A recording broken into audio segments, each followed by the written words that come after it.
Qataris have provided passports for terrorists.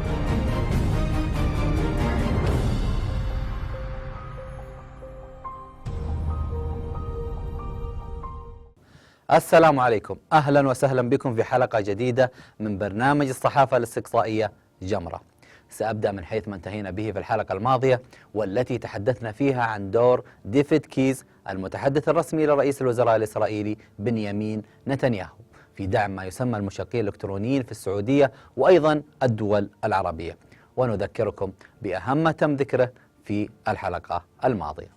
في عام 2008 تأسست منظمة اسمها Advancing Human Rights، وتستقطب الكتاب والمدونين المؤثرين في بلدانهم العربية. السياسيين في الغرب بيرفعوا أسمائهم في اجتماعات مع دول العربية. طبعا هناك طرق كثيرة يمكننا أن ندعم المنشقين. من هو رئيس المنظمة؟ هو ديفيد كيز، إسرائيلي أمريكي خدم في الجيش الإسرائيلي. آخر منصب له كان ولا زال هو المتحدث الرئيسي لرئيس الوزراء الإسرائيلي بنيامين نتنياهو. ديفيد كيز أنشأ منظمة أخرى اسمها موفمنت مع شبكة الجزيرة الإخبارية في عام 2014. بعد ذلك تم دمج هذه المنظمة مع منظمة حقوق الإنسان الدولية. أهلا بكم من جديد. هناك ردود وصلتني بعد الحلقة السابقة تستغرب الربط بين جماعة الإخوان المسلمين والليبرالية الغربية وعلاقتهما في تنفيذ أجندة المنظمات الغربية، أو بالأصح الحكومة الأمريكية في ذلك الوقت، لزعزعة الأمن في الدول العربية تحت ما يسمى الفوضى الخلاقة. إخوان وسلفيين، ليبراليين وإسلاميين، ليست مشكلتنا الأولى هي أن نختلف فيما بيننا، فإن الاختلاف إذا كان مقصدنا صحيحا ونيتنا صالحة سيلمنا جميعا في منطقة الوسط، ولن يكون الوسط أبدا إلا منهج الله عز وجل الذي ارتضاه لنا. قل هذه سبيلي أدعو إلى الله على بصيرة أنا ومن اتبعني وسبحان الله وما أنا من المشركين. ليست ولن تكون المشكلة الأولى في بلادي هي أن نختلف، وإن كانت قد تكون إحدى مشكلاتنا. إن المشكلة الأولى هو الاستبداد الذي ألغى عقولنا وألغى حرياتنا وسلب عقولنا أن تفكر بحرية، وسلب كرامتنا وجعلنا مجموعة لا نقول إلا كما يقول النظام، ولا نرى إلا ما يرى النظام، ولا نفكر إلا بالطريقة التي يريد أن يفكر بها النظام. سنزعجكم بالتذكير للمرة الثالثة بنظرية الفوضى الخلاقة، والتي اقترحها اليهودي الأمريكي نوح فيلدمان، ونجحت قطر بتنفيذها بدعم غربي في أغلب الدول العربية. تقول هذه النظرية: الإسلام السياسي هو الشريك الأمثل للحضارة الغربية من خلال وضع جماعات إسلامية بفكر غربي على رأس الهرم في السلطة في عدة بلدان، وإيهام المجتمعات العربية والإسلامية أنهم أصبحوا أحرار. بعد سنتين من تصريح رئيسة وزراء الخارجية الأمريكية السابقة كونديليزا رايس، والذي أعربت فيه عن نية أمريكا بنشر الديمقراطية في العالم العربي والبدء في تشكيل شرق أوسط جديد، كل ذلك عبر نشر الفوضى الخلاقة في الشرق الأوسط. تم القبض في عام 2007 على خلية في السعودية كانت تهدف إلى إنشاء حزب سياسي عرفت في ذلك الوقت باسم استراحة جدة أو خلية الاستراحة، تضم عدد من الأكاديميين والمحامين والأطباء المعروفين، وكان قائد الخلية هو الدكتور سعود مختار الهاشمي، أكاديمي وطبيب معروف. وجهت لهذه الخلية عدة تهم تتعلق بزعزعة الأمن في السعودية والدعوة إلى المظاهرات وتأسيس حزب سياسي، كما وجهت عدة تهم للهاشمي قائد الخلية بالتواصل مع زعيم تنظيم القاعدة في السعودية الإرهابي عبد العزيز المقرن، الذي كان يدخل إلى السعودية بجواز سفر قطري. قطر تقدم جوازات سفرها للإرهابيين ليأتوا إلى المملكة العربية السعودية، أحدهم هو المقرن، وكان من عناصر القاعدة وارتكب عددا من العمليات الإرهابية في المملكة العربية السعودية. قتل المقرن عام 2004 في عملية أمنية مهمة كانت في حي الملز بالرياض. وأيضا اتهم الهاشمي بجمع التبرعات بطرق غير نظامية من الطلبة الذين كانوا يدرسهم في جامعة الملك عبد العزيز، وأيضا من خلال عمله في مستشفى التخصصي بجدة، أو من خلال أتباعه الذين يأتون إليه في الاستراحة. وكان يذهب بتلك الأموال إلى العراق لإيصالها إلى جهة متطرفة هناك، مستغلا عمله كطبيب بالذهاب لمعالجة منكوبي العراق، والتي كانت تشرف على هذا البرنامج منظمة الأمم المتحدة. الجدير بالذكر أن الدكتور الهاشمي كان يشرف على جمع التبرعات بشكل رسمي من الدولة، ولكنه اتهم السعودية بعدم إيصال التبرعات إلى العراق، لذلك قام هو بجمع تبرعات أخرى بطريقته وأدواته الخاصة. وأتحمل أكثر من ذلك فأقول كلمني مسؤول برتبة وزير يقسم بالله أن تذهب هذه الأموال وأنت من يذهب. لا ذهبت الأموال ولا أنا من مذهب، ذهبنا من أموالكم من هذا المكان وغيره. القضايا دي قضايا استراتيجية.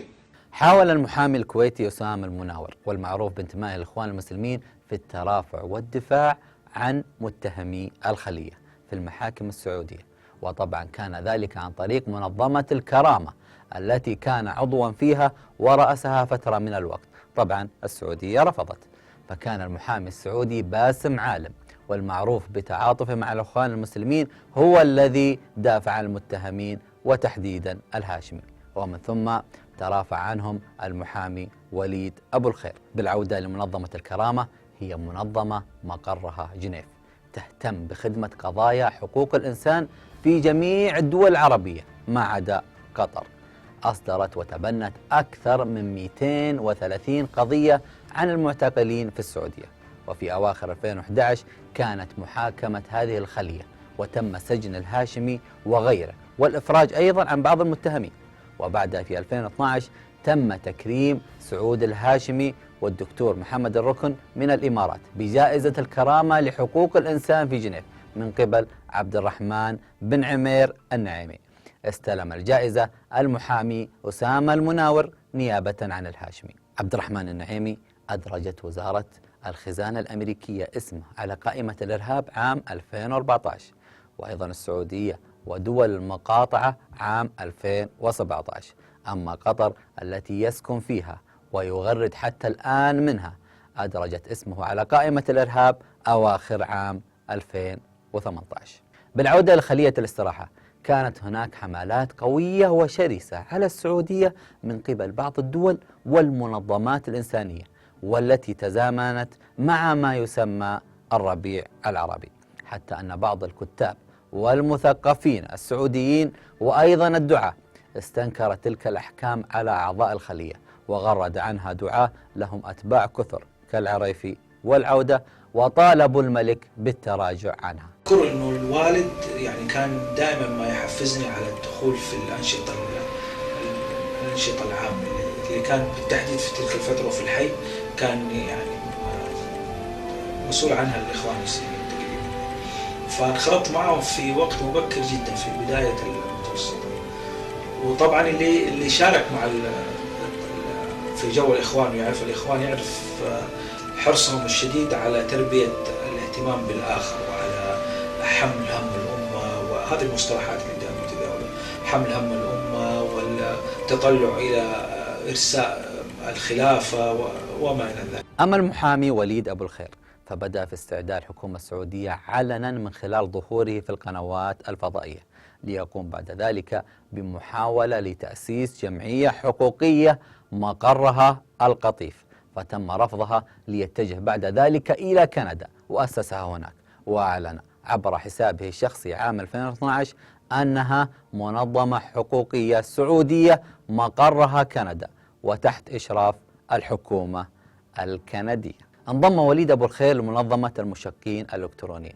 طبعا أول دفعة استقطبتها كانت من مصر، ولهم أحداث بارزة فيما يسمى الربيع العربي، منهم وائل غنيم ومنى الطحاوي. وتم ترشيح وليد أبو الخير للالتحاق ببرنامج قادة الديمقراطية التابع لوزارة الخارجية الأمريكي، وهو نفس البرنامج الذي أنشأه الإسرائيلي ديفيد كيس الذي ذكرناه في الحلقة الماضية.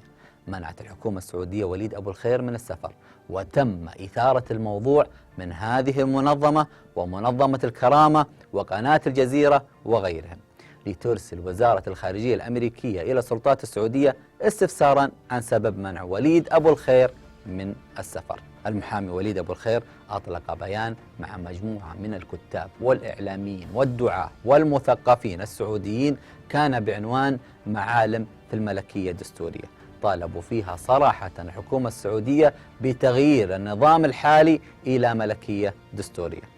وفي عام 2008 أطلق وليد أبو الخير بالتعاون مع نشطاء ما يسمى بأول حملة إضراب عن الطعام في السعودية من أجل حقوق الإنسان، والتي امتدت لمدة 48 ساعة، وكانت للمطالبة بالإفراج عن المعتقلين. وكان المحامي وليد أبو الخير يترافع عن خلية جدة التي تطرقنا لها في هذه الحلقة، وأيضا كان محاميا لشقيق زوجته رافع بدوي مؤسس الشبكة الليبرالية. وفي عام 2014 صدر حكم بالسجن لمدة 15 عام على وليد أبو الخير بتهم تتعلق بتأليب الرأي العام وتشويه صورة السعودية والتحريض على المظاهرات داخل السعودية وأيضا في البحرين واستعداء المنظمات الدولية ضد السعودية. أكملت زوجة سمر بدوي هذا المشروع محاولة الضغط على الحكومة السعودية للإفراج عن زوجها وأخيها رائف بدوي عبر المنظمات الدولية بمساعدة إنصاف حيدر زوجة شقيقها رائف بدوي. وكان التواصل كالعادة مع منظمة الكرامة التي أدرجت على قائمة الإرهاب من قبل السعودية والدول المقاطعة لقطر في عام 2017. وفي نفس الوقت عملت سمر بدوي مع إنصاف حيدر والسياسيين الدوليين للضغط على السعودية، حتى أن الرئيس الكندي تدخل في قضية زوجها رائف بدوي. طبعا هذه القضية متشعبة ومتداخلة في الوقت نفسه، من ليبرالية غربية وعملاء سفارات وجماعة الإخوان المسلمين، وتحتاج لفك شفرات ورموز خطيرة من الداخل والخارج. كما عودناكم ووعدناكم، برنامج جمرة هو عمل صحفي استقصائي سلاحه المعلومة وهدفه الوعي، وسنستمر على هذا النهج. السؤال الأخير قبل ما نختم هذه الحلقة هو: ماذا سيكون رد جمعيات حقوق الإنسان والشعب الكندي والحكومات الغربية عندما ترى إنصاف حيدر زوجة رائف بدوي والتي تعيش في كندا كانت تتدرب على السلاح في أحضان جماعة حزب الله في لبنان؟ مستمرون في كشف الحقائق، إلى اللقاء.